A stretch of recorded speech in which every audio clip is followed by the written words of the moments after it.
online source to 107.5 WBLS.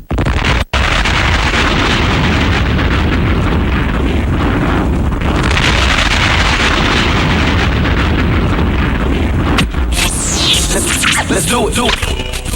Got it. Let's Mr. A to the B. He got it. What's your name? Wendy Williams. The Wendy Williams Experience.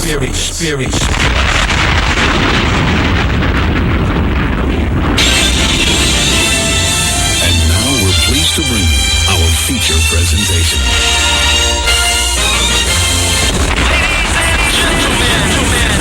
What you're here are about to witness the greatest queen of all time. Okay, party people in the house. Turn it up, yo. Turn it up. This is it. Allow me to reintroduce this queen. From west to east. Just better get it right. Y'all know the name. Wendy Williams. Been in this game for a while. I hate to brag, but Ain't nobody it is phenomenal. like the queen. Right here. who was this up so much drama. From yo block to yo block, heard of the number one female. Been doing this for years. Every barbershop, beauty salon. Who was this up so much this Again and again. Wendy Williams. Bringing your name up. A lot of you haters scared to death. She at it again. Wendy Williams. She in it to win. Wendy Williams. She back and she staying. Wendy Williams. The ain't playing. I like to present you the winner of the Game Sheet of the Year Award. Once again. Introducing the queen. Ho! And away we go. Everybody, welcome to the Wendy Williams Experience. Oh, we've got a fabulous show planned for you today, darling. We're talking about the stars. Rosa Parks and Outkast. That story still has not gone away. We'll talk about Paris Hilton. Little Kim's verdict comes in today. We'll talk about R. Kelly, Ruben Studdard, Mariah Carey, Kelly Ripa. We'll talk about Luther Vandross. And then we've got 3 guests coming in on the show today. So someplace in between all those guests, we'll do all that talk that I just named. But we've got the legendary Kwame, the rapper, coming in. We've got Takara from America's Next Top Model, who is coming in to talk about a jazz festival having to do with BET. But also, I was telling you yesterday that she's a new spokesperson for Lane Bryant. Plus, she's one of the stars of Celebrity Fit Club.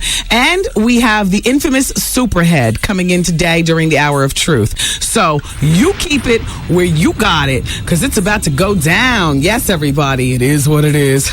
It's the Wendy Williams Experience.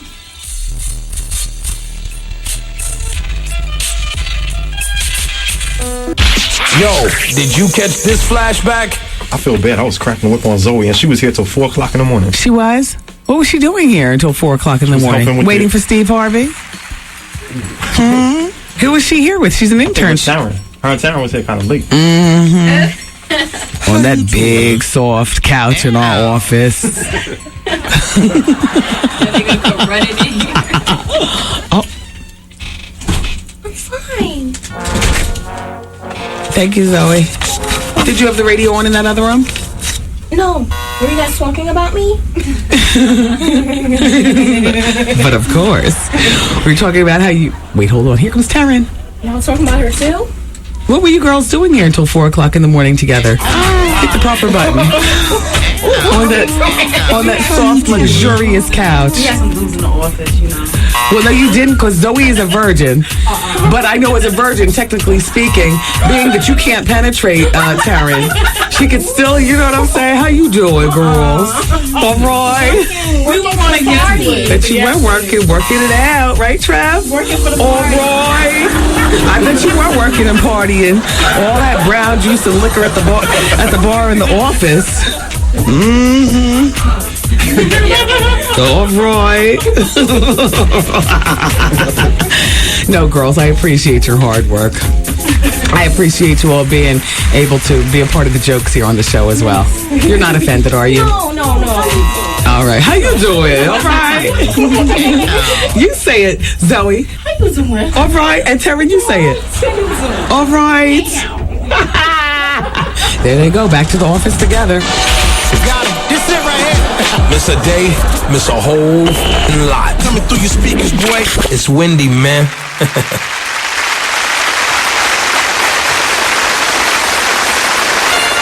Ladies and gentlemen, it is with great honor and distinction that I introduce to you the queen of all media, Wendy Williams. Now! Well, all right now. Bartender, where's my drink? Yeah. How you doing? How you feeling? Good. I'm glad to be here with you guys today. I feel good. Ow! We got a full show for you. Kwame and Superhead and Takara. Yesterday I was telling you guys that Takara is the new spokesperson for a particular line of jeans for Lane Bryant. So I would like to ask her about that. She's been here on the show before. As a matter of fact, the fellas fell in love with Takara for real, because Takara is big and firm and just beautiful, and she's got a beautiful personality and all that stuff.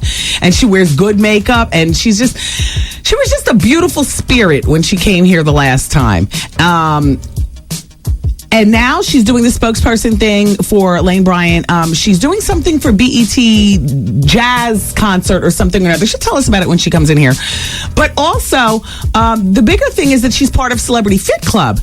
And now, you know, damn, you know what? And I have that on DVD, and I fell asleep last night right after I watched the Surreal Life, season 1 of Surreal Life, or season 5, excuse me, begins on Sunday. And it's going to be a whole fun night. It's going to be the Hogan family and Celebrity Fit Club, and then the new Surreal Life. So VH1, you got it on Smash on Sunday night. The only thing you need in that lineup is Wendy Williams is on fire, but I'm saying though.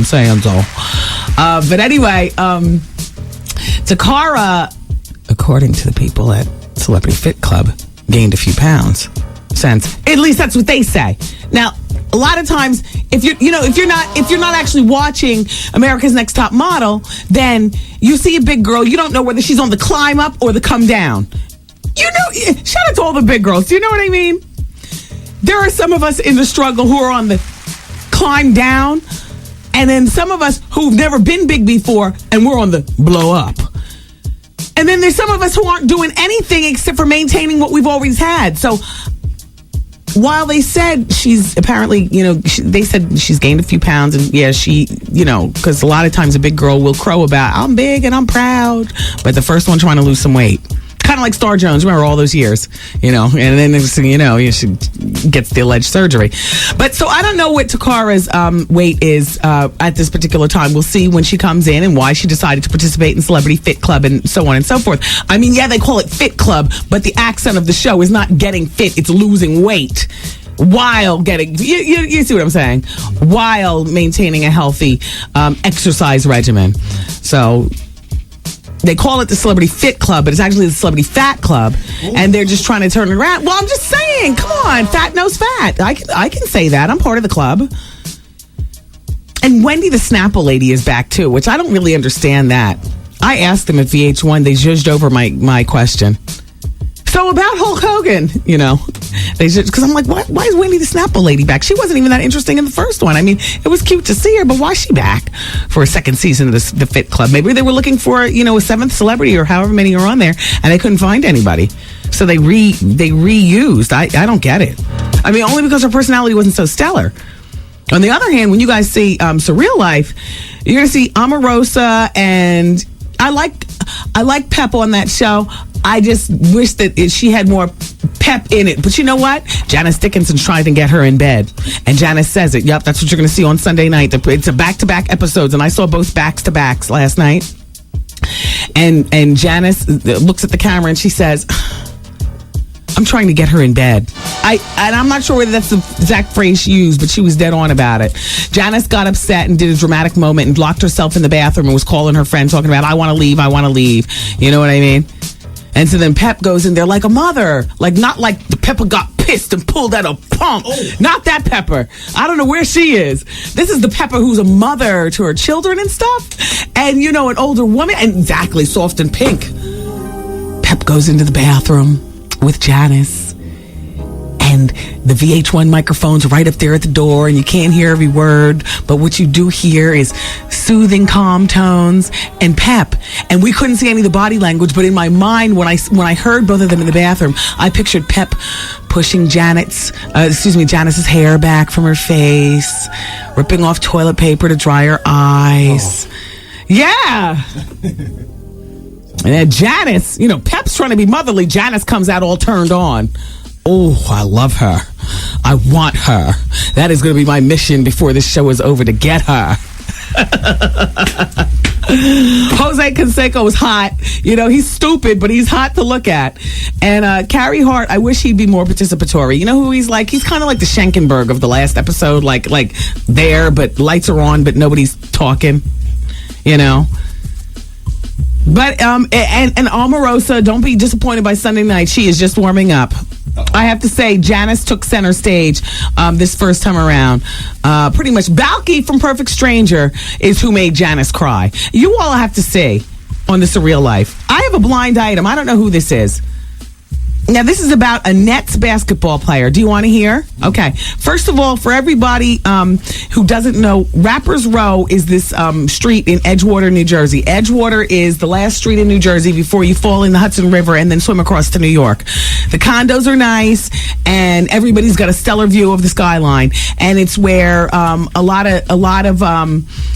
of rich guys house their jump offs, and where a lot of Negroes with their first deal rent their first big apartment.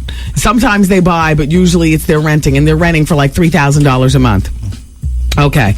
And it is also where people who have money buy places, not knowing that they're going to be living next door to, a rapper chiefing all night, with tricks coming in and out of the joint. And then they decide to sell their place and move. Anyway, hi, Wendy. I know for a fact that a famous basketball player's wife, she too is well known, often seen doing interviews and in papers all of the time. Well, who could this be from the Nets? And listen to this. Let me just finish the sentence. Hi, Wendy. I know for a fact that a famous basketball player's wife, she too is well known, often seen doing interviews and in the paper all the time. For the Nets. All right.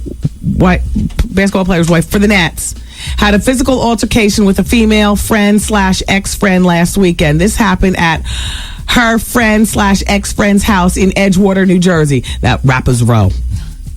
The famous basketball player was at the friend's house visiting, and the wife busted in, and they had a fight. The cops were called. The ex-friend is now pressing charges and plans to sue. Damn.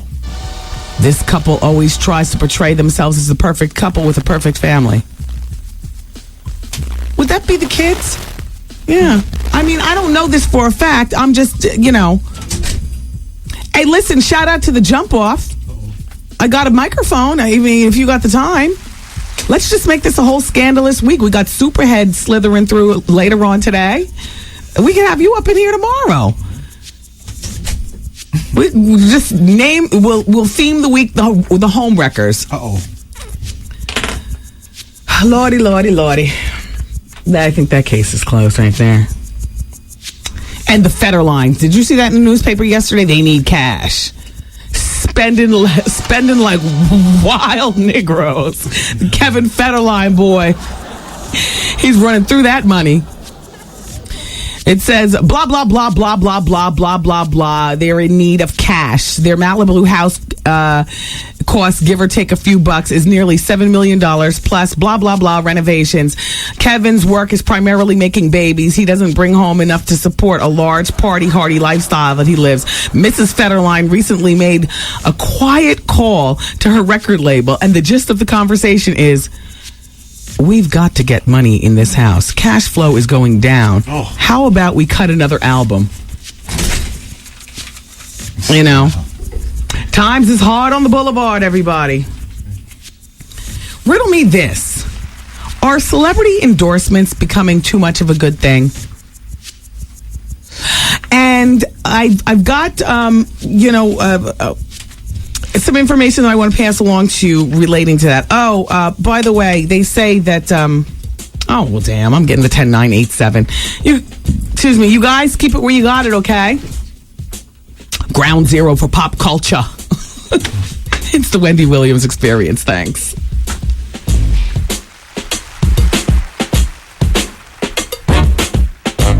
It's Wendy, man. I got slayed so well. Made me do things I don't even do to my husband. Oh my God! The Wendy Williams Experience.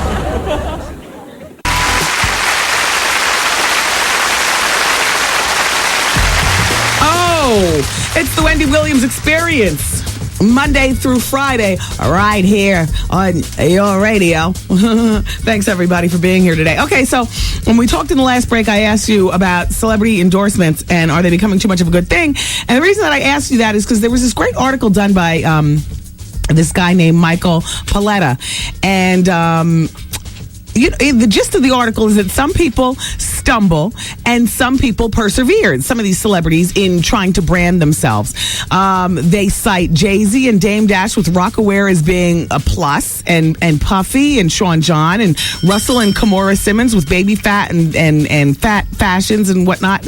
Nelly's apple bottom jeans are a success story. They cite Jennifer Lopez as a problem in the beginning, and now she's off to greener pastures. She's doing great. They also go on to say that Eminem's Shady brand is struggling big time. And it's a little, just a little shocking just because Eminem as an artist has, since he's been in the light, hasn't done much struggling. Everything's just kind of, laid out. Multi-platinum, sold out tours. Well, you could say he's the white boy in it. And maybe that's why he did well, because the white kids in the suburbs, but then why aren't they buying the clothes? The brand is struggling. Here it goes on to say the company may simply need to have a meeting of the minds to figure out exactly the lifestyle of the brand. The successful brands leverage celebrity and product category. Then they talk about 50 Cent. They say he needs to think of himself as a brand, not a person. He can go broad, but his foundation needs to be strong and sturdy. In other words, his foundation is the music. So as long as he keeps multi-platinuming, they feel that his brand will be good. They say he can't lose his artsiness. Now, he's got these watches out, $3,500. Now, a 50 Cent watch is not the status as a Rolex watch. You can get a low-level Rolex watch for about $3,500. So if you had $3,500, would you buy a 50 watch or a Rolex watch? Hell, if you had $2,500, little Kim's watches, and they're cute. She sent me one. But if I had $2,500, that would not be the look I'd be going for. I would save my extra $1,000 and get a watch that is steeped in watchmaking history, like that.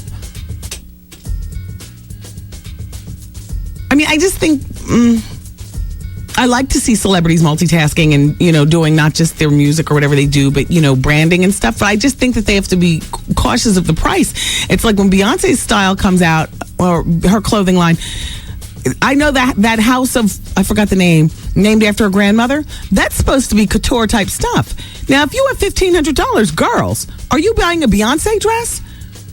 Or are you buying like an Oscar De La Renta or Roberto Cavalli? You're going to buy something. That's all I'm saying. Like, to me, Jennifer Lopez has done the right thing because she's got some cheesy clothes. And I mean that in the best way. You can buy her stuff at City Blue on Market Street in Philly. You can buy it at Dr. J's uptown. You can buy it, at Sneaker Villa or whatever. $25, you get a cute little shirt. You got the little J-Lo and the love and like that. You can buy her two-piece velours in Victoria's Secrets, even though the funny thing is that they don't say they're Jennifer Lopez velours. They don't even show like the J on the, no, that's Juicy has the J on the thing, but you know what I'm saying. I think she's done the right thing with her clothing line. Shout out to Jen Lo. And now I know that in her last fashion show that she had, she was showing a lot of stuff with fur embellishment. Now, I don't know the price points. I visited the sweet face Jennifer Lopez, the big offices, here in Manhattan where they have all this stuff. And this stuff is embellished with fur and everything like that. But I dare say if I have $500, I'm not buying a J-Lo fur embellisher. I don't know why. But I just, there's just... It's like buying a P. Diddy Navigator. Right? Like, Diddy had the... You understand what I'm saying?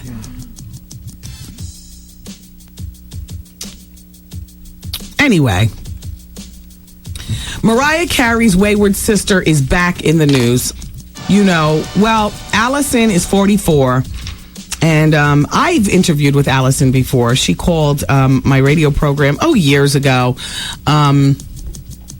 talking about Mariah, talking about how Mariah doesn't help her, and so on and so forth. But, at some point, people have got to be accountable for their own lives, and I don't exactly remember my conversation with Allison back then, whether I was like down on Mariah and glad to have Allison on the phone or what. But, whatever I said back then, what I'm saying today is, Allison, you've got to be accountable for yourself. And every time you get in trouble, it is not necessary for you to go sell stories, about your sister not helping you and taking care of you.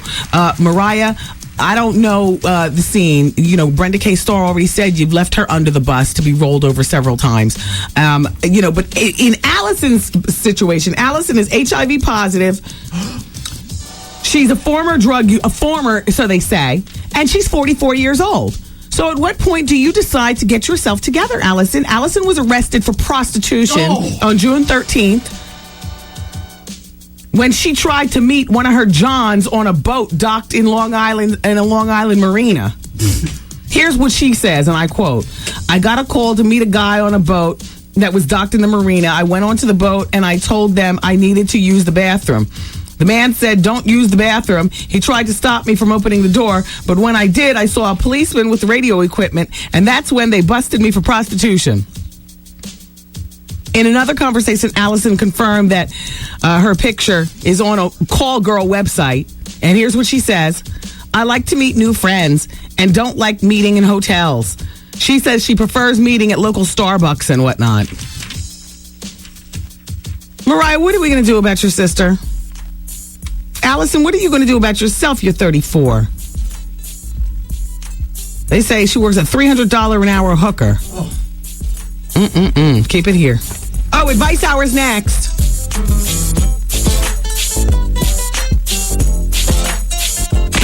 Wendy, man. I'm 46 years old. I haven't had any in 3 years. My wife cut me off 3 years ago because of her serious mental deficiencies, and I've still been a faithful husband. The Wendy Williams Experience. Did you catch this flashback? Wendy Williams and Chris Rock. I want to tell all the celebrities out there, just come on to Wendy Williams show. She's going to ask you the tough questions. But is it so bad, Chris? You just have to, you have to maintain your poise. Yes. And just answer them. And she will move on. Yeah, you see? But if she senses fear or indecision, you are all over. Swoop down is what we call that on the show. That's when, a swoop down is when you get somebody in here under the premise of doing one thing, which is to talk about the movie. But you swoop down and ask them a question about, something else. Well, I'm a professional actor, too. Okay. So, you know how to act your way out of that bag. I can act my way out of it. This it right here.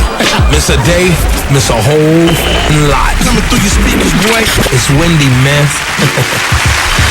Alrighty, everybody. Well, the Little Kim verdict is in. So I'll do it this just in style.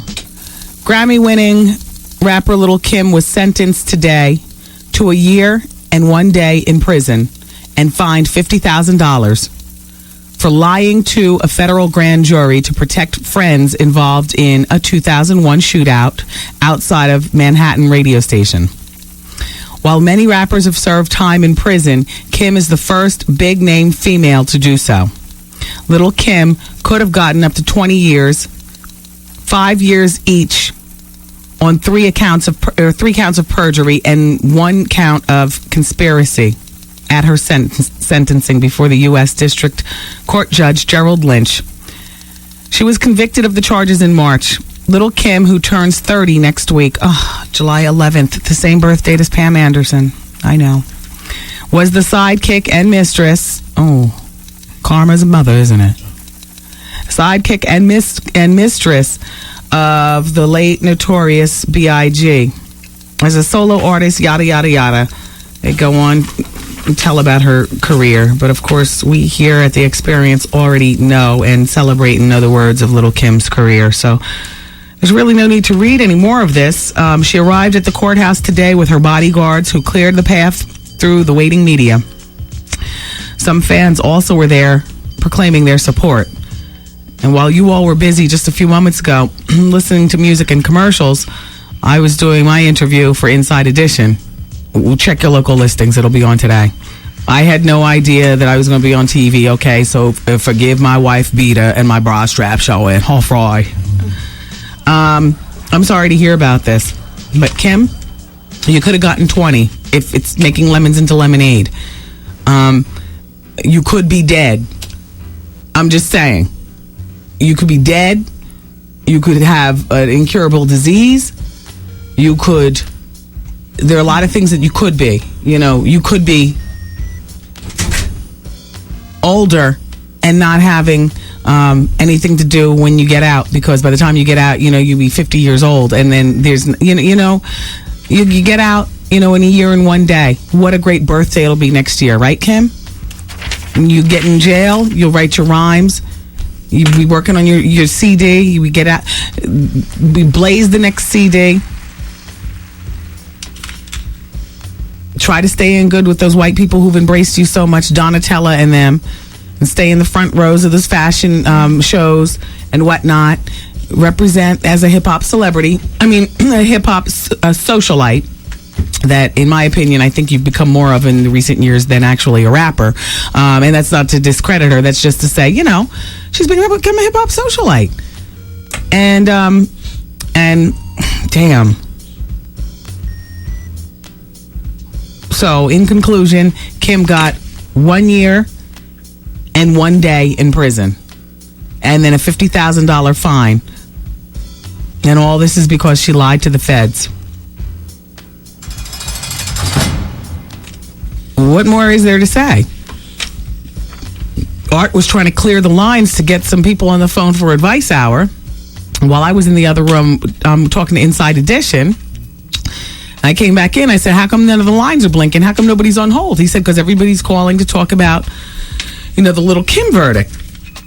So, if that's where we're going, then you guys only have about 45 minutes to lay on this one, because the superhead is in the building. Ooh.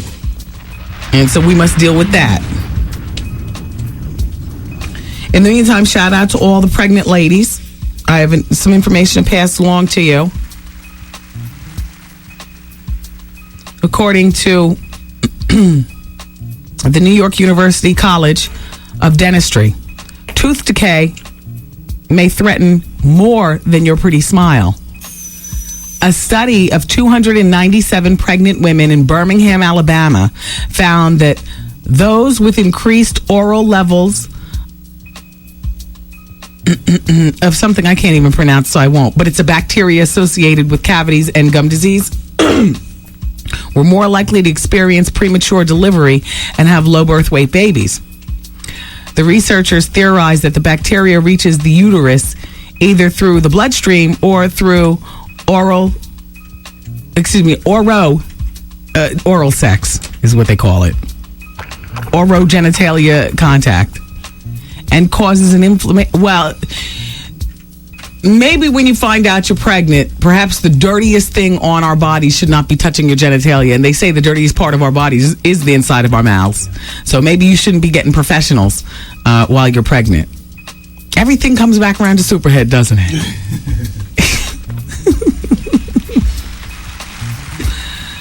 Anyway, so, shout out to those of you who are pregnant. Shout out to Little Kim. Looks like if those were part of your plans for the next year, you'd be putting that off. Just trying to make light of a heavy situation. A year is short. A year is no time at all. I wouldn't want to do it, and neither would you. It's easy to say when you're on the outside looking in. So what are you going to do with your hair? Are you going to braid it? Are you going to... I guess they weave hair in prison, right? Sure. If your mother sends you a pack of hair, yeah. Shout out to Miss Ruby. Sorry to hear about what's happening. I know you were right there at your daughter's side. Shout out to Hillary. You had a hand in this. Who's the record rep who ran in the subway and cried to his family? Stevie? No, the record rep, I said. I don't know. Never mind. Fall back. Damn, what's that dude's name? Remember when I was telling you guys the story? He ran into the subway. James Cruz. Shout out to you, James Cruz. You did this. It's a sad day. Shout out to C's, Banger, the Junior Mafia and whatnot. Dear Wendy, I'm 25 years old and I've been in a relationship with my baby's father since 2001. I never loved anyone as much as I love him. We've had breakups because he won't stop messing around. Most men make up by diamonds, gifts, dinner, flowers, but with me, it's simply the sex. He's the best that I've ever had. I try to stay away from him. Sidebar, I can't for the life of me understand why somebody would be seduced into, like I can understand a lot of other reasons, I guess, to stay with somebody, but damn. And don't look at me like, oh, because you never had, oh, yes. But not at the cost of my sanity. Or just looking like a plain stupid. Like, seduced by the sausage. What is that all about? I mean, is it really that damn good? Let me just read the rest of this girl's facts. Damn.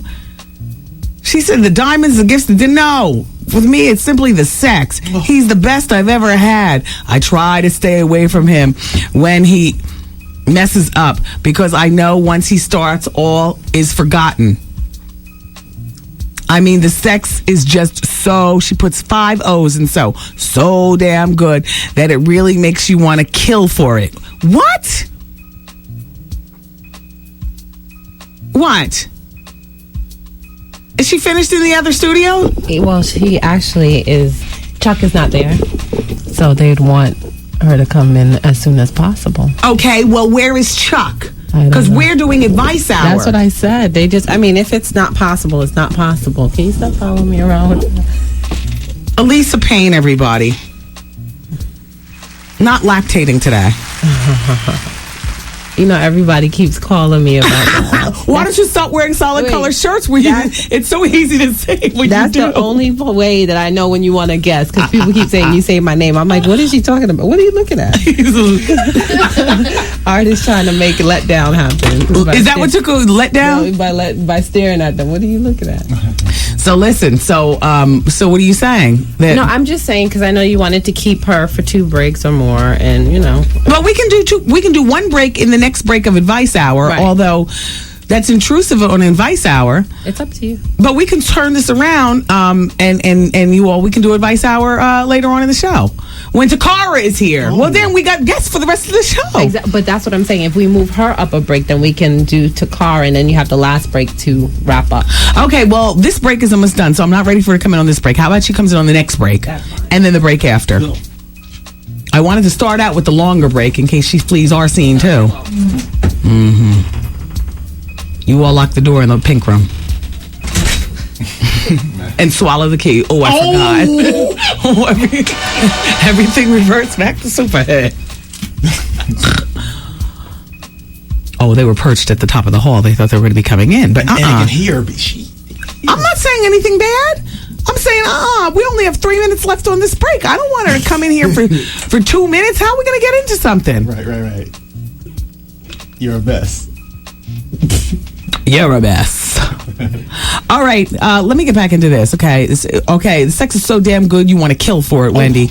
I messed up by allowing good sex to mend our relationship and accept his BS because now he just won't stop cheating. We have a 1-year-old and he says he claims he wants his family together and doesn't want to lose us, but he's not the best father for my child or the best man for me. I realize it's too late, that he's the F and fun type, not the marrying type. When I found out about his affairs, he gets rid of them. But there's one particular girl that just won't leave despite me beating her ass and calling my phone and disrespecting. Okay, let's cut to the bottom of this. All right, here's her question. Tell me why I can't leave. Is it... She's giving me choices. Look at you. Is it 1, the sex, 2, jealousy, or 3, trying to keep my family together? Wendy, I don't know. Just tell me something. Even if it's take that where back there. No, it's put that where back there. There you go. And that's what you need to do with him and get your child support. And you're 25 years old. You are too old at this particular point to, and because you have a child, you know, you have a child by this man. So your child, although your child is only 1, it is up to you to set the best example that you possibly can for your child. And you know, I understand being seduced by the sausage, but not at the point where it's ruling your life. Oh, everything reverts back to... You know what I'm saying? Don't let the sausage rule your life. At the end of the day, he's still doing him. And you're letting him still do you. And he's done a number on your mind, and you are another foolish woman out here.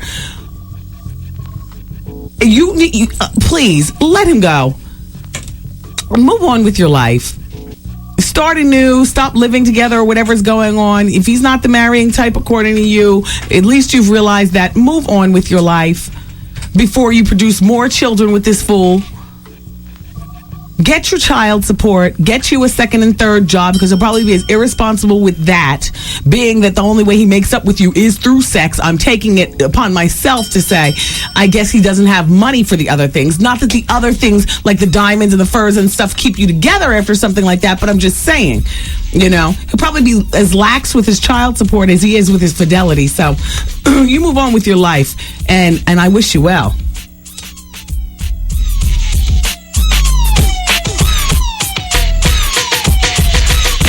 Wendy, man. I drove yesterday to get you, but that book is fire! Yes, honey, you did it again, honey. You did it again. The Wendy Williams Experience. Yes, y'all. It's the Wendy Williams Experience here on WBLS 107.5. You know, on Friday, our radio station is doing a final farewell to Luther Vandross. We are playing nothing but Luther music all day on Friday, from the beginning of his career right up until his last CD, which garnered 4 Grammys. Yeah, so Friday is the day to have all ears on WBLS, as we all are big fans of Luther's music, and we'll be celebrating him all day long. Nothing but Luther. I love that. I love that idea. They're diligently working hard in the production and in the behind the scenes of WBLS. We're going to do a fabulous presentation. Nothing but Luther all day Friday here at WBLS. Yeah, and of course we jocks are going to be here, you know. Oh, I wanted to pass this along to you, that you can join WBLS's own Vaughn Harper tomorrow at 5 p.m. He's going to be with WBLS Jam Van. We're going to be kicking off NJ Pack's JP Morgan Chase Sounds of the City. It's a free concert series, and it's at 1 Center Street in Newark. That's at 5 p.m. So right after you get off of work, you know, go on over there and check out Vaughn and the WBLS vehicles with the goodies to go. And we're going to be kicking off the big Sound of the City. It's a free concert. It's free. If it's free, it's for you. Listen, find out more information and go to NJ Pack box office. Even though you're not buying tickets, you're just finding out information, because this is free. It's tomorrow at 5. It's 888-GO-NJ-PACK. Find out more about it. This is big. And you know, our vehicles are out and about all during the 107 days of summer. In Paramus, New Jersey, on Saturday, we're going to be over at 100 IKEA Drive for the big IKEA summer sale. I am so there myself. I mean, I'm not there working. The Hummer's going to be there working. I'm going, though. I haven't been to IKEA in years. I mean, in years. But a summer sale, if it's a sale, it's for me. On Saturday.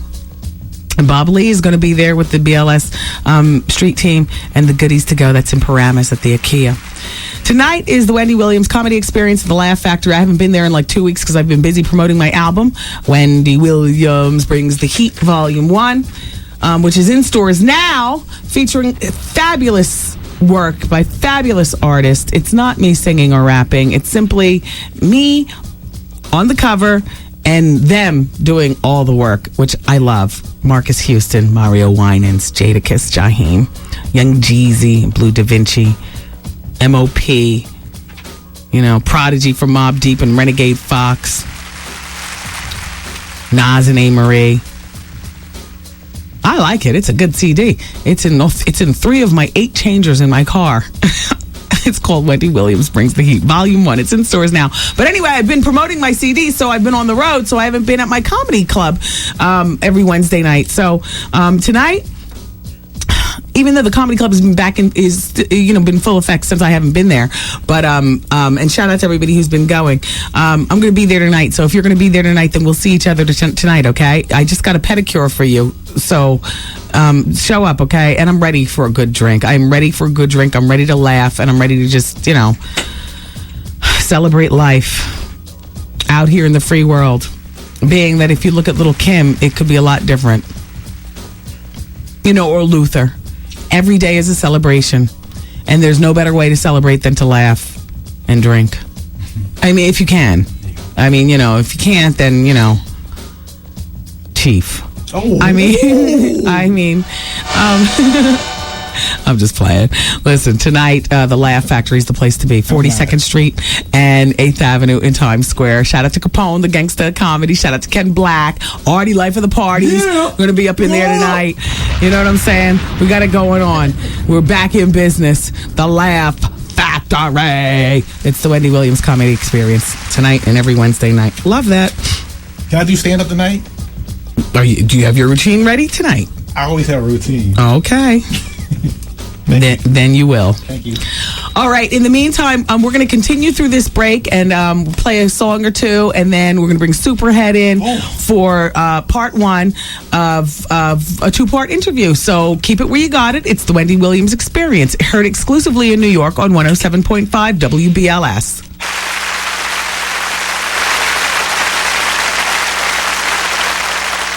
All righty, everybody. It's the Wendy Williams Experience. Well, the book... let me get my copy. The book is in stores now. It's called, Confessions of a Video Vixen by Karen Steffens. From this point on, we'll refer to her as Superhead. That's what she named herself. And here she comes by herself. You look like you've been crying a little bit or up late or getting high. One of the two. Or angry. No, actually, I'm really busy. How are you? On tour. It's nice to meet you too. Now, stay with the microphone. You will have no problem doing that. Just stay with the microphone. I'm trying to get my big ass in this chair. Well, it's not that big. I mean, you're not a big woman. You breast implants. Yes. Yeah. Who paid for those? I did eventually. Okay. When did you get them? Or your first? I got them. Is that your first set? This is my first set. I'm gonna go get my second set. I've had them for like 7 years now. I got them right after my son was born. He's 7.5. Yeah, you gotta change those every 7 to 10 years. 7 to 10 years. So I'm gonna be working on my second set. Now, will you go up?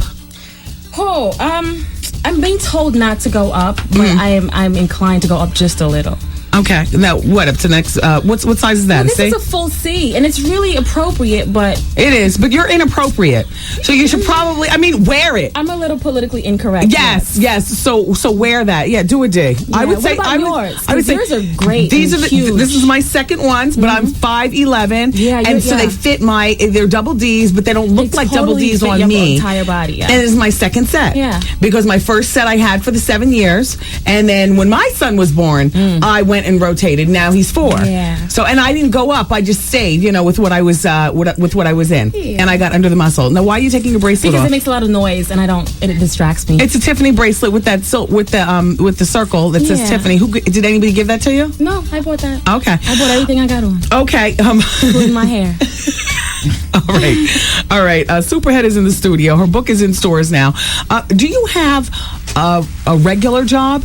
So I have a regular job. Yes. I've never held a regular job.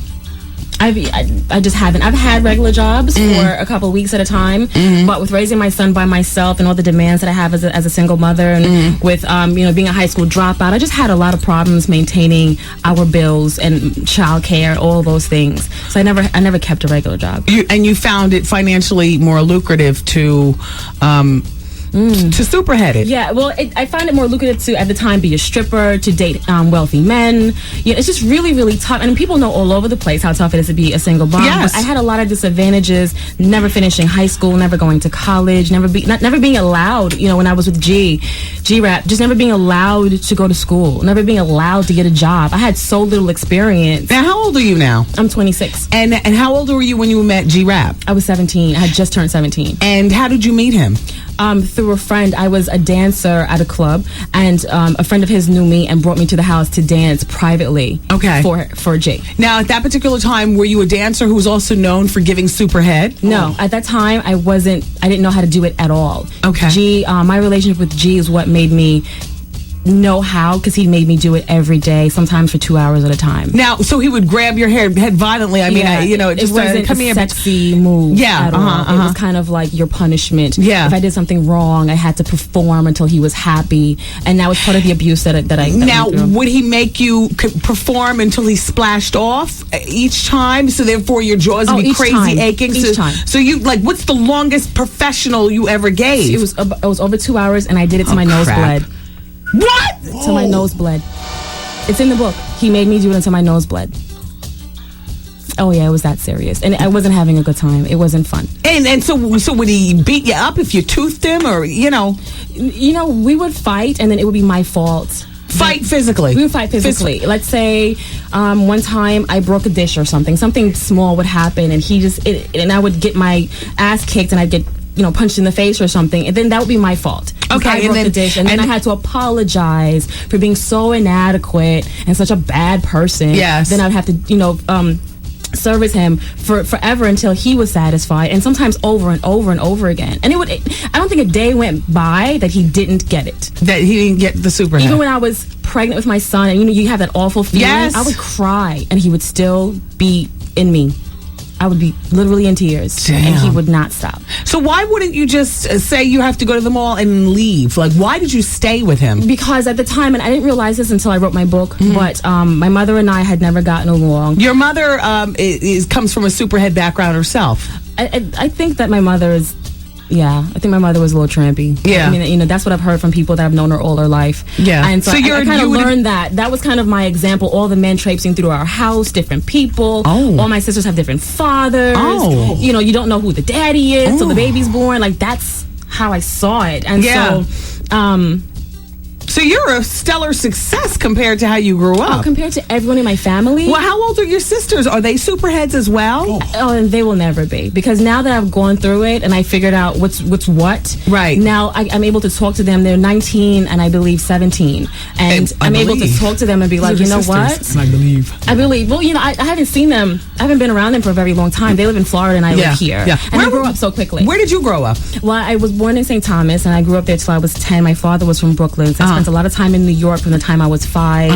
And then I was shipped off to Florida with my mother. Then I ended up in Phoenix, but always going back and forth to New York, because this is where a lot of my family is. So what are your career goals? You want this book to be turned into a movie? Well, right now we're working on the movie. We were actually working on the movie before we had the book, but all the major studios knew it had to be a book first in order to protect rights and get the most out of it as possible. Okay. Luckily, HarperCollins thought the same thing. So when I get back to LA next week, it's time to sign the paperwork, get the movie done. And now who do you want to play you? I would love Rosario Dawson. I think she can do crazy really well. And this character, my character, who I was, I got crazy. I mean, literally, like, lose your mind, go crazy, cutting yourself with razors. Let me see your wrists. No, I got nothing. I would carve names in my arms. Does Bill Maher know? I mean, I know you're dating him now. We've talked about it here on the show. Yeah. Play from Kid and Play has been doing some morning duties. Kid from Kid and Play has been doing some morning duties here at our flagship station, everybody, on the Wendy Williams Experience Network, WBLS here in New York. He was telling me about how he and his wife and you and Bill had gone out one time, and you were going crazy upstairs having the... Oh, well, damn, I'm getting the 10-9-8-7. Look, don't you go anywhere. You turns, walk her back to the pink room and lock the door. All right, go ahead. I want to see you walk out. We'll be back for the next. There it is. You won't take it easy, all right? All I right. heard something about Boy Game. Isn't any truth to the rumor about him being on Changing Heart dating show or whatever? Yeah, he said he was on it. He did what he did. You know, whatever. Okay. The Wendy Williams Experience. All right, Superhead's coming back in the studio. Here she comes. How are you feeling so far? I'm good. I'm tired. G-Rap called with his wife on the phone. Okay, good. And I understand you're looking for him. The state of California needs to talk to him. All right, are you getting your child support? No.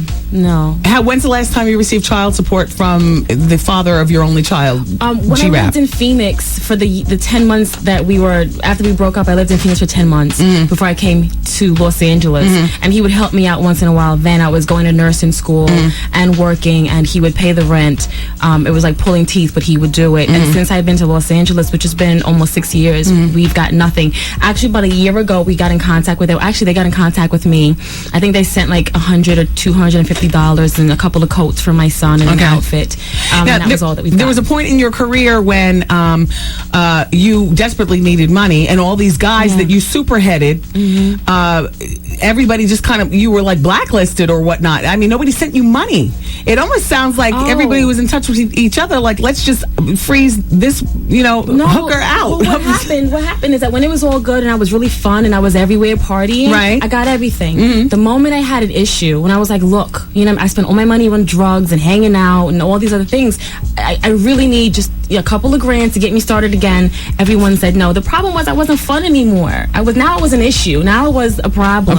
Nobody wants that. Let's continue with the problems. There was a party in Miami, and you showed up with Exhibit, and it was Puffy was at the party, or it was his party. His party. And when he saw you come in, it was like he saw a ghost, and he immediately asked you why you were there. He thought that you were there to blow up his spot. He then pulled Exhibit aside and asked Exhibit to get you out of the party. That you supposedly had pictures with your fingers up his behind hole. Well, that's not what he said. I think the quote was that Exhibit relayed to me was, she'll have you on camera with fingers in your booty. And that might not be Exhibit. Maybe that's you, Puffy. How you doing? It's not Exhibit. I'll say that. Okay.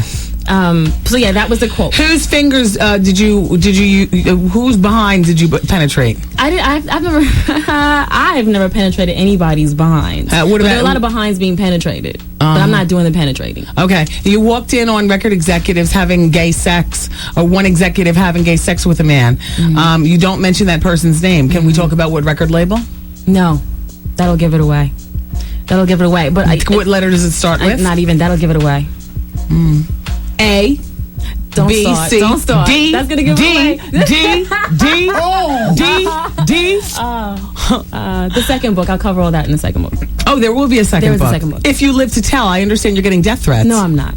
Everyone is really excited and really happy for me because I didn't say the things that I could have said. I think they're more relieved. Who was your worst lover? I think they were all... in retrospect, everybody's bad when you look back at it. But in that moment, I was most disappointed by Fred Durst. And Shaq was a little disappointing, but why is that? Really. Because for as big as he is, he's got a little tiny... You expected something more. It was more average. Yeah. And it was just very sweaty and long and wet. And my bed was soaked. It was just a little too much. Yeah. Very basketball sex. Yeah. Do you enjoy anal sex? Oh. I've never had it. What? I've never had it. I'm trying. Well, shout out to all the super booties out here. We got something on Superhead. Yes, I'm trying, and I don't know if we're ready for that. Was it that G-Rap just didn't want straight sex?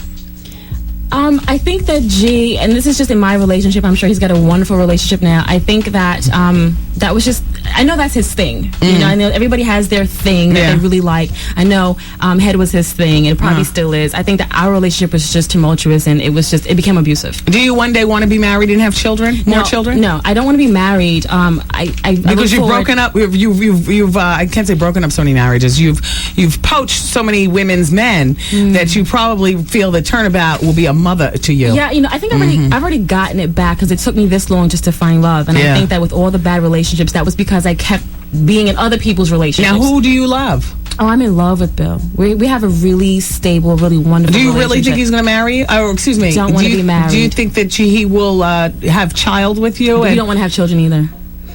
My son is perfect. I've done a good job the first time around. I did it early. Is Bill part of your son's life? Like, is that... They don't need to be a part of each other's lives, especially not this early in the game. And how long have you been with him? Only since April. We're very Tom and Katie, very new, and you know what I mean? And so even if Bill and I were to be together for the next few years, my son probably wouldn't meet him. It's just different relationships that need to stay separate. My son is primary, Bill is secondary. How many times a week do you need to have sex? You know, we have sex all the time, and I need it when I'm in love and I'm there and I'm in that moment. Bill and I can go 5-6 times a day, every other day or more. We do it a lot. We do it a lot, and but it's because we love each other. If I didn't, I wouldn't. Now you dedicate your book to your son. Absolutely. How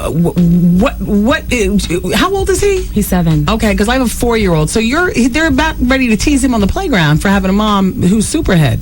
I don't think so. I think that Please, that term. I'd be pushing my kid to do it. With that term, see that little boy over there? His mom's. Yeah, see, I don't live in that kind of environment. And I live in LA, and my son goes to school with other celebrity kids, and their moms are crackheads and heroin addicts. You know, this is Hollywood, and the kids are different there. So they don't have that kind of conversation. That name never comes up. Where we live. Do you blame your mother for how you've turned out? I don't blame my mother. I just really wish that. Oh God, you know, my mother, my father, they're part of, you know what I mean? Everybody is what they were, you know what I mean, when they grew up. And I wish that I had a better mother. Okay. Because I would have learned things a lot faster and a lot differently if she had been a woman. Right. You know, herself. John Sally hooked you up with Shaquille O'Neal. Were you ever intimate with John Sally? No, but John, I never was, but John, I heard, John's one of the people you just don't want to be intimate with. Because? Loch Ness Monster, Snuffleupagus, to the point where you can't do it. So, John what does that mean? What does that mean? Oh, wow, he's hung like a horse. Like a few horses, I heard. Oh. And so even John and I had a really good friendship, but we knew we could never, even if we had a thing, we never even pressed it, because I already heard from Shaq, actually, that he's huge. It's not even funny. Do you prefer an average size or a big size? I prefer what I have, which is big. For a white man. Just big for any man. Now, a circumcised penis, does that make you run? Circumcised? Uncircumcised is disgusting. Because all kind of things that hide under the skin. Shut up, Superhead. Okay. Now you're talking to the pros, man. You see what I'm saying? That damn turtleneck you have? Yeah, you know when you pull it back, there's white stuff under there that's kind of, Oh, no, you know it's gross. All of y'all know it's gross. It's nasty. We don't recommend that here on the show. And it's, you can get diseases and things travel. So who is Papa? There's a man in your book who you refer to as Papa, and who is Papa? I can't say who he is. But what is he to you? Papa is the only person who, when everyone left me, when I wasn't fun anymore, Papa was the only person who never left me, who told me years ago, you got to get it together. When you stop doing this, you'll get to your next stage. And he was there from day one, 5 years, where he never left me, no matter what happened. And our relationship has changed. It's no longer sexual. But I know for a fact, if I ever needed anything in the world and he had it, he would give it to me, regardless. So Dame Dash was instrumental in helping you get this book idea off the ground and whatnot. Had you and Dame Dash ever had sex? Yeah, we have. And was this while he was in the relationship with Aaliyah? It's after she died. God rest the dead. It was after she passed. Look at the Superhead getting remorseful over here. Picture this. Yeah. We miss Aaliyah. DMX. Yes. Who, in my opinion, is just one big mess. Yeah. You mentioned that he has dog-like qualities. Yes. Do tell. Well, X is really a dog, and I mean, that's why he named himself that. And if you read his autobiography, you'll find out there are a lot of reasons why he takes on dog-like qualities in his personal life. Just even when he's hanging out, if he has an ear itch, for instance, he'll scratch like a dog. Everything he does like a dog, including, when we were intimate. Like he enjoyed doggy style. Doggy style, barking, growling, biting. Kind of like the Animal Planet. Like after animals do it, they bite each other in the neck and stuff like that. That's what I got, which was fine. It was actually very erotic and it was great. At the time. Have you ever gotten with a man who just was like hung like a light switch, just Yeah, that would be your Fred Durst. Fred, okay. Yeah, and he had the tip of his penis was pierced because he used to be a tattoo artist and a piercer. So there's 2 holes there, and it confuses you, and you're not really sure what to do with it. Yeah. And so I think we had that one encounter, and after that, it was like, you know what, we're better off never talking again. Where's the wildest place you've had sex? A bunch of them. I've never done it anywhere that anybody else hasn't. Okay. You know what I mean? I've never been a voyeur. It's just, maybe on the patio, but that's regular. I noticed that in your book, there are a lot of East Coast, rappers and whatnot, and like no West Coast people that you blast. I mean, Dr. Dre. You never put a finger in that behind? I haven't, no. I'm just checking, Not me. honey. Wasn't me. Overall. Wasn't me. Okay, well, I'm sure you've been with West Coast rappers. Just those 2, Dre and Exhibit, I believe, were the only 2. I believe. That's odd. I mean, I don't find West Coast men particularly attractive. Why is that? Just the way that they talk, the way their mannerisms were just totally different. Back to Ja Rule. So Ja Rule, there was an episode, everybody, where Ja Rule and Superhead, and apparently there was like a whole party atmosphere going on. And he was drinking and taking ecstasy, and he passed out and started convulsing. And as opposed to accepting water to get him back together, he grabbed the Remy Martin, went in the bathroom for a few minutes, threw up, came back out, took another fistful of E-pills and some more drink, and continued the party. Yeah, that was about 5 years ago when he was just kind of rising up to his top. And I remember when Ja and I, and no one that we just couldn't get into clubs at all. I remember in LA, he would pay the bouncers like $300, and they'd be like, okay, great, get in your car and leave anyway. Right, and it was about that time where we were crazy and this bunch of girls. He didn't convulse, but he came in. He left for a while. He came in a cold sweat, went to the bathroom, threw up. I was with him, rubbing his back. Other girls didn't know what to do, and everybody was just kind of watching. And then, he kept the party going. You rubbed his butt. His back. Oh, okay. His back. Rubbed his back. Kind of got it all out. Took a couple more pills, down some Remy. We kept it moving for the rest of the night. And that was the way it was every day. Every day it was like that. Maybe 10 pills a day. Yeah. You know what I mean? At that time, it was 5 years ago. Yeah. Kind of crazy. Doesn't seem like it was that long ago. It seems like it was forever I ago to question me. whether this behavior is still a part of your life. No. My life has been normal. For about 3 years now. The last relationship that I had was kind of weird, which was the Bobby Brown relationship. Yes, tell us about that. What do you want to know? Well, because that was 3 years ago. That was 3 years ago. So he was married to Whitney at that time, and you clearly knew that he's a married man. But that is, I would imagine, that's still Bobby's fault for pursuing. He's the one who knows he has the vows. From what I knew, they were separated. They didn't see each other, and within that 6 months, her father was ill. She was in Jersey. He wasn't allowed to be with her. He was left in Atlanta by himself, and so he would come to LA a lot, and that's how we met. And through me listening to their conversations during that time, they were having some difficulties and they were separated. Because he would talk to her on the phone and you'd be in the room. Yeah, exactly. And I would call her house even when she was there and talk to him. And it just seemed like at that time they weren't as together. Maybe it was just because her father was dying and she was a little, that in another space. Were you sniffing coke? Who, me? With Bobby? No, I haven't done drugs since my drug-induced seizure in 2001. And who was there to bring you out of it? I was with some people from Murder Inc. Okay. And they kind of just didn't take it as seriously as they should have. Okay, wait a minute. Back to Bobby, and then we're going to get to that. Is Bobby a good lover?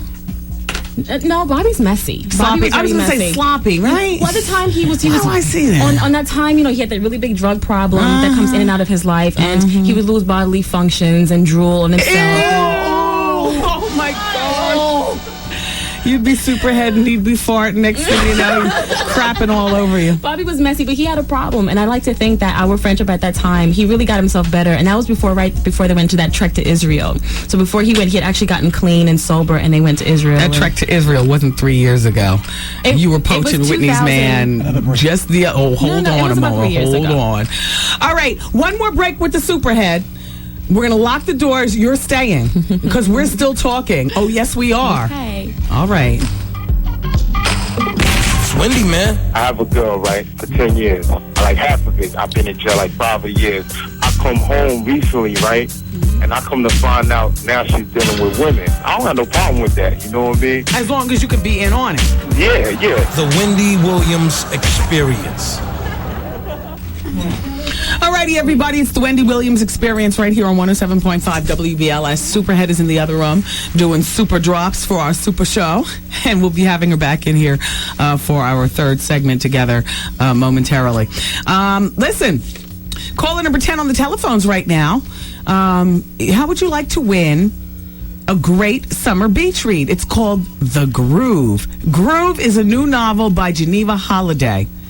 It's available wherever books are sold, and also you win in your summer beach package tickets to see Orgasm, the stage play. It's about men and women and their differences and attitudes about sex. It's now playing at the Soho Playhouse. So in conclusion, what you'll win is a beach read called Groove by Geneva Holliday and passes for Orgasm, the play.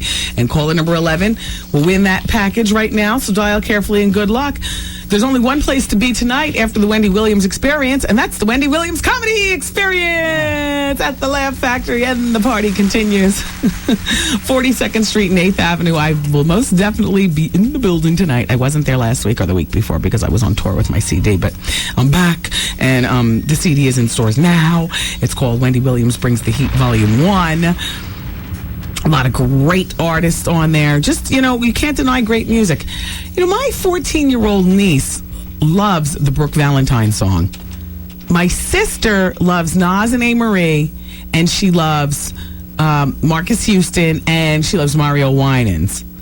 My nephew loves M.O.P. and Young Jeezy and Jim Jones and Joel Santana. Well, the kid is 13. He loves the rap. There's something on the CD for everyone. It's called Wendy Williams Brings the Heat Volume 1. It's in stores now. I'm not saying, I'm just saying. Hey, Kool and the Gang is going to be in concert. WBLS, we're your concert connection, and we're welcoming Kool and the Gang to Southampton. Southampton, there's this place called the Elks Lodge. It's on Route 27. And tickets are on sale right now at Ticketmaster. Now, the date of the Kool and the Gang concert in Southampton is August 5th. August 5th. And tickets are now on sale at Ticketmaster, like I just told you, okay? Alrighty. Fabulous. Hey, don't forget on Friday, I was telling you all this earlier, WBLS is doing a 24-hour tribute to Luther Vandross. All the Luther that has ever been, from the days when he was with Change, his group, to his solo career, spanning, a couple of decades or more, a couple and a half decades, and all the way up to his last CD, which garnered 4 Grammys, which included the fabulous song that makes me cry all the time, which is Dance With My Father. We're doing liners with Superhead. Chuck D was late for his interview, so he's got to wait until we're finished now. Oh, okay. Is he trying to get his interview in between ours? Actually locked him in the studio. Oh, okay. Oh, no. Okay. I see Chuck lurking around. Chuck is finally here. Too bad, Chuck. Here we go again. Chuck does a radio show for Air America, which is, on the same floor here. We all share the same bathrooms, water cooler, kitchen, and all like that. And the Superhead was supposed to be in there interviewing with Chuck before me, but Chuck was late, and so now Superhead's with us. So now he might think that he can poach our interview while we're in breaks and commercial. No. Because then he'll get her caught up in conversation. She'll miss her third segment here. No. Chuck. All right. So we're going to continue with the music and whatnot, and Superhead next on 107.5 WBLS.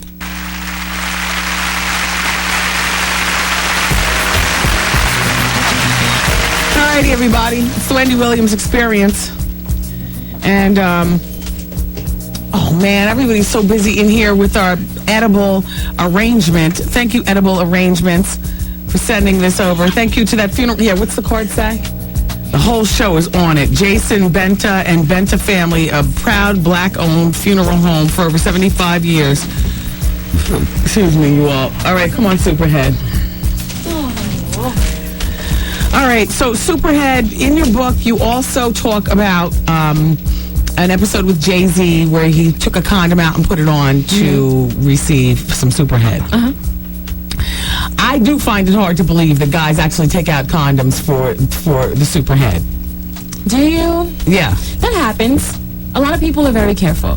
I think Jay is a grown-up. And I've never seen Jay be anything more than an adult about a lot of things, even at that time.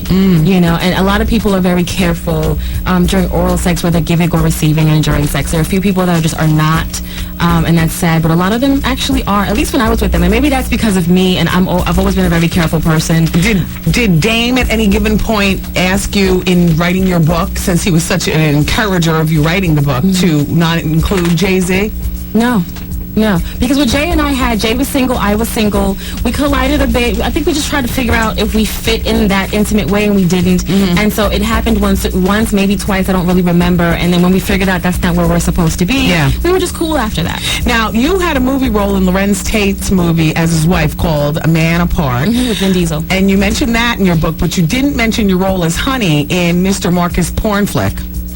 Oh my God, I forgot. No, you didn't. Yes, we watched it yesterday in the office. Did you watch? Yes, we did. You know, Marcus and I used to date each other, and I think we did that initially. God. I didn't know who he was. I had just came to LA. I had been there just a few weeks, maybe a couple of months. I didn't know who he was. And we kind of did it, I thought, just for us.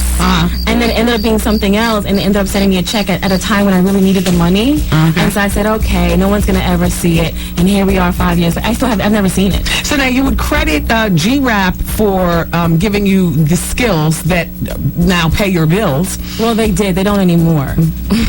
Well, I mean, this book, I'm sure you got a handsome, I did, but I was making money before this book, because A Man Apart still pays handsome royalties every quarter. Okay. Oh, yeah. I've been living off of Man Apart for a few years now. Would you say that Ice-T started out as your pimp? No. Did Ice-T taught you how to shake hands? Don't give them all yourself. Give them only a part of yourself. Yeah, just grab them by the pinky or, those couple of fingers. I don't know. I've never seen Ice-T in his pimp role. I've never seen that part of him. I know that he has that somewhere. Yeah. But with me, with my son, he was more of my godfather. Him telling me, this is L.A. There's nowhere in the world like it. Don't be one of these other girls over here. If you're going to date anybody, you date someone that you've met at the Four Seasons that owns, Sony or whatever, just you know what I mean? And so he just kind of led me in that direction. Don't be with the milkman because you're not going to get far, and stuff like that. Just that kind of stuff. But Ice never took from me, he always gave. And he did that for about 4 months, 10 months before I got to Los Angeles, 4 months after I got there until he moved to New York to do SVU. Okay, but he just gave me what I needed to be. Let's move on to back to Murder, Inc. Irv Gotti, a lot of alcohol, a lot of ecstasy, and Viagra with sex. With sex with him, you say it was like a boxing match. Yeah. What is that? What is that? There was something inside of Irv when we were together that I wasn't quite sure. And he was married at this time. And he was married at the time, and I'm not quite sure. Another wife to beat Superhead's ass. I used to be in Vegas. One time I was in Vegas with Irv, his wife, Ja, and their wife, and they know me. And I think that we've come to this at least a few years ago. The wives know and seem to understand the Superhead is part. I think a lot of times when people don't realize that within the industry, wives and husbands make a decision. Okay. They know their husbands and what's going to happen, and they kind of just make the decision. I'm not going to love it, but I'm not going to leave you either. Right. And that was a decision a lot of wives have made. Okay, so while the wife is at home grieving, you're still getting nothing out of it. Like you don't have a decent well, I don't know, Bill Morris. I can't say you don't have a decent man in your life. But the point I'm making is that you're always the bridesmaid and never the bride. Yeah, at that point in my life, I was always the other woman. And I thought at that point in my life that I had one up because I knew all the truths. But at the end of the day, I didn't have one up on anybody. Yes. I played myself for like a good 2.5 years. And it was like, okay, you know what? You gotta at least she's discouraging girls from this life. This book isn't cute and it's not pretty. Don't do what I did. Do what I say now. Ja Rule was so impressed with you, he put $10,000 in your bank account the very next day? Ja never did that. That was Shaq. Shaq. But that was before we had sex. He just did it as, okay, I'm going to be with you. And I want probably did it so that you wouldn't do things like write about him in this book. But, Shaq was very generous with all his girlfriends at the time. And he's just a very generous, he believes that a woman shouldn't, I remember him saying to me, a woman shouldn't wash her own dishes and she shouldn't have to do certain things. He just liked to take care of women in his life. Any of his wives ever come up and try to beat your ass or anything? John's wife one time in Vegas, he snatched her up. He snatched her up and took her somewhere. We didn't see her again. It was all the same trip where Gotti, his wife, John, his wife, and I was there at the same time. And that happened one time. Servicing the men secretly when the wives went to bed. Yeah, that's how awful that was. Because you'd be in the same hotel. I'd be in the same vicinity a lot of times, and I had already been prepaid or whatever. And even like months in advance, just when someone takes care of you you just, when you're in the situation that I was in and not making the right decisions or being foolish, you just end up being there. Sometimes I wouldn't even know that the wives would be there.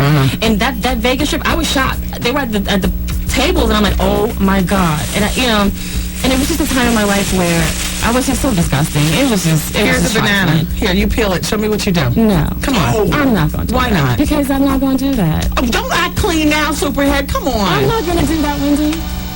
I'll do it, Miss Honey. All right. Here you go, Miss Audie. I'm not going to do that. I have some chocolate for some dipping. I'm not saying I'm clean. I'm just saying that, and I do everything really, really super, and I'm really good at having sex, and Bill is very, very happy, in case anybody was wondering. You prefer to swallow, or you prefer to be splashed in the face, in your hair? I prefer neither. I prefer neither. What do? You hold it in your mouth and you can spit it out? No. At this point in time, I don't take any fluids at all in my mouth. Well, not at this point in time. We'll talk about, then you're like 2 years ago. 3 years ago. 2 years ago was a little I thought it was 5. I was just trying to track. Well, between 5 to 3 years was kind of, ago. Oh, anyway, it's hot in here. Did you prefer at the time the serious hold'em? Okay, well, at my height of hold'em, not really. Didn't like it in my face, in my hair, my eyes. You mess up the weave. You gotta wash. It's just too much. Right. Maybe in the mouth, spit it out. Never swallow. But even then, that was probably only with Papa, because I was very disease conscious, and a lot of times we would use condoms. Okay, Puffy. So you show up at the house. He kicks Farnsworth Bentley out of the guest room. Kim Porter was in the house upstairs in the master bedroom. Maybe. Maybe. I think someone was up there. Merlin Santana, you say that you had sex with him like 5 days before he died. I remember that week. We didn't have sex. He came over wanting to, and I wouldn't, because I could tell something was wrong. He ate me out, but we didn't have sex. Oh. Can I? You would want to go behind all that.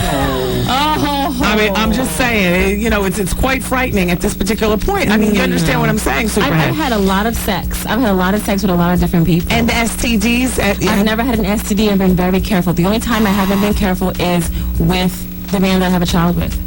And then G-Rap? Yeah. Who you're still looking for child support? The state of California is looking for G. About how much money does he owe you in that child support? It's hundreds of thousands. But it's been a long time. And they incur 10% interest every year that you don't pay on top of what you owe already. Affiliates, give me a break on this, okay? Give me a couple extra minutes. All the radio stations on the Wendy Williams Experience Network, just give me just a couple of minutes and we'll be good. Are we okay here in New York? Yeah. All right. So now, so where does your life go from here? I mean, you're with Bill Maher. You say you're in love with him. Yeah. I couldn't possibly imagine him seeing you as anything other than his taste of black women. When's the last time you were involved in the hip-hop culture, doing videos or The last video I did was about 3 years ago. I believe it was a Joe Levert video, and I came out of that retirement just for that video, because it was a clean-cut video that I did as a favor to him. We were friends at the time. I share many listeners with Star and Buck Wild. Okay. We were on the same radio station. He does mornings and I do afternoons in Philly, same in Hartford. In addition, we're peers in this game. I know you walked out on him this morning. The listeners are telling me. They also told me that damn, I just drew a blank. Take your time. No, I just drew a total blank. Damn it, damn. What a time for my echinacea not to work. Just relax. No, I can't because I'm looking up against the clock. Well, as far as the Bill stuff is concerned, you mentioned Bill doesn't have a clean record either. And I mean, that's what it is. Yeah. He might not have a clean record, but he is not known as a wild whore. Yes, he is. Yes, he is. He's been with Heather Hunter and people that you wouldn't believe. And so Bill is as politically incorrect as I am, which is why we get along. Okay. By the time our third date came, he knew the whole story, because I wanted him to know everything before the book came out. And when someone loves you, they love you regardless, and because... This is what they told me about you with Star, is that they said that you're not... you made a comment about hating to do hip-hop radio, and that that's not and that you're pimping. No, he said that. He said, but are you pimping? And at that point, the listeners at this particular and at that point, I said to him, whatever you want to say, because it was out of control at that point. And I said, whatever makes you happy, go ahead and say that. My thing was, I don't listen to hip hop. I don't listen to hip hop stations, especially not in Los Angeles. I don't think that they're the best. I think New York is a little better as far as music and content is concerned. And I just don't find the music particularly appealing at this point in stage in the game. I listen to a lot of oldies and love songs and Luther Vandross and stuff like that. Do you think that you'll ever find somebody that you can really settle down with? And I think Bill is as close as I'm going to get. If it's not going to be him, it'll be no. It'll be I think if it's not him, it'll be someone extremely like him. But Bill is the most intelligent man I've ever met. And when we began dating, I realized I've been dating idiots all of my life. Is Coco still trying to call him his ex-girlfriend? No, Coco's not trying to do anything. Oh, you've handled that. Yes, everyone's handled that. What do you mean?